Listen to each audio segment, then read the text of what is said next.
Ahoy and welcome back to Lazy Sunday Gaming. It's been a long time, but I'd love to welcome you back to where you belong. That's right, the dirty shores of Brooklyn. Now, I bet you're wondering why Corey is talking this way today. It's because Corey loves new minis. Corey loves talking in the third person. And Corey is highly susceptible to thematic elements. Now, our friends over at Forge Games thought it'd be nice to send us over an advanced copy of these Shadows and Scum starter box. We're gonna take a look at them. We're gonna talk about the rules of them. And we're gonna play them right here on this channel. But for this episode, we're gonna take it nice and simple and take a good hard look at these mini scopes. Now, while painting minis is fun and enjoyable, and rolling dice with friends is always fun, take this warning to heart, my friends. Beyond here, in this box, there be dragons. Now, I mean, also some cool pirate doodad friends, with some, trolls and sharks, and, they're probably my favorite, even though I play this army. There's a big shark. I really like the shark. They're definitely the cool. You know what? We'll just cut to the mini footage. Let them speak for themselves.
Now, what did I tell you, friends?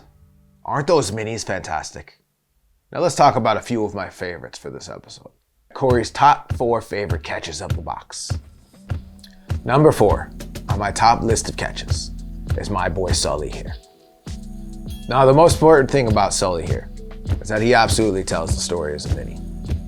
He's got some issues with some gaps, and they all kind of have that issue. But if you look at this, you absolutely know the story of this miniature. Look at these wings. The wings are spread out. They're doing their thing. He's a little Looney Tunesy. We're missing a different bit of this mini here. We're missing a little bit of this mini here. There's supposed to be a little guy who's loading his mouth. He broke off. We're gonna put him back on before the next video. But the seagull himself, Sully, which I mean has to be named after the captain. I haven't asked yet, but that's some great naming. He's phenomenal. I can't wait to see him on the tabletop. Look at that wingspan. That wingspan alone is gonna have some amazing table presence. So that's my number 4 pick. Sully, number 4. Put it on the board. My number 3 pick has to be the war beast, Achilles. I am a big time Chimera player. That's my number 1 army. That's what got me into Mark IV. That's what got me into War Machine. So to get more minis from Chimera really floated my boat. But to have these guys in their amazing dynamic pose there is something else.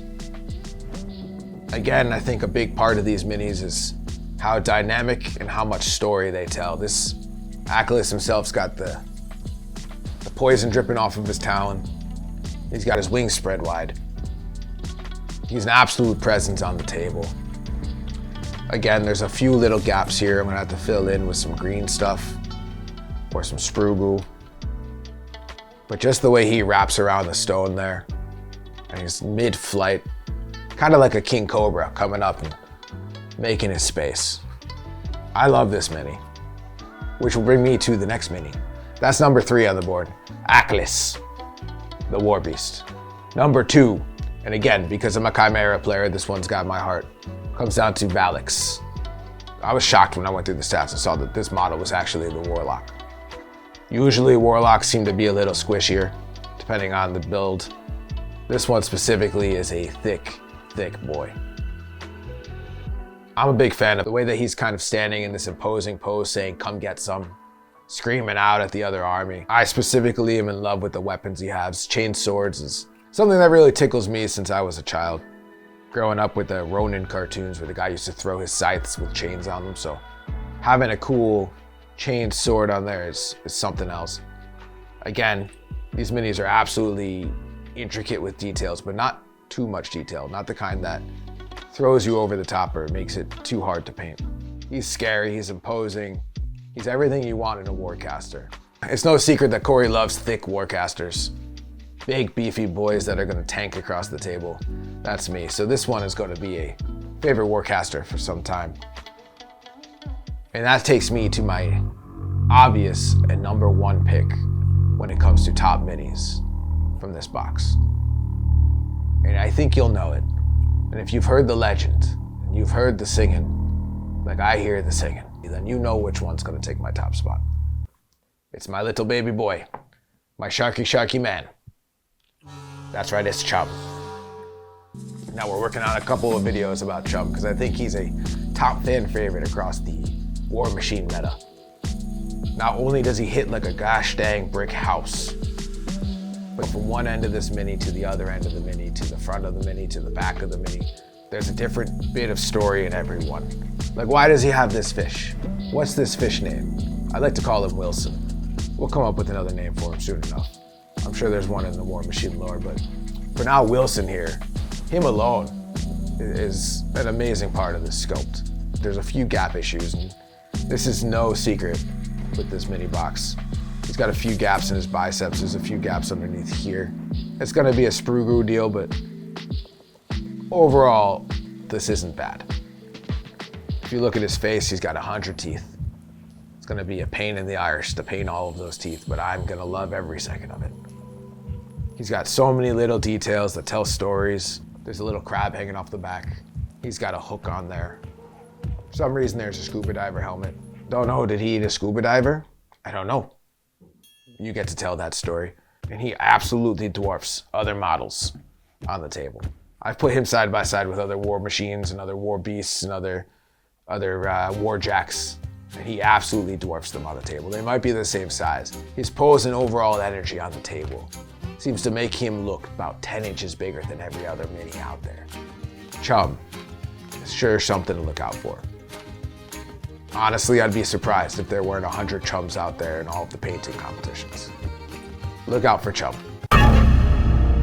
Now we're planning a 3-part series with these minis in this new starter box.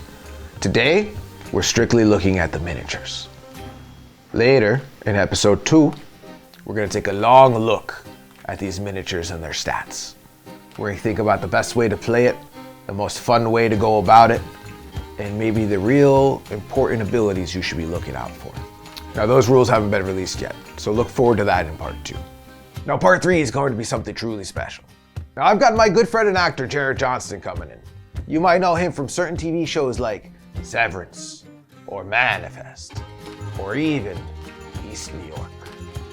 He's a network TV actor and he loves wargaming.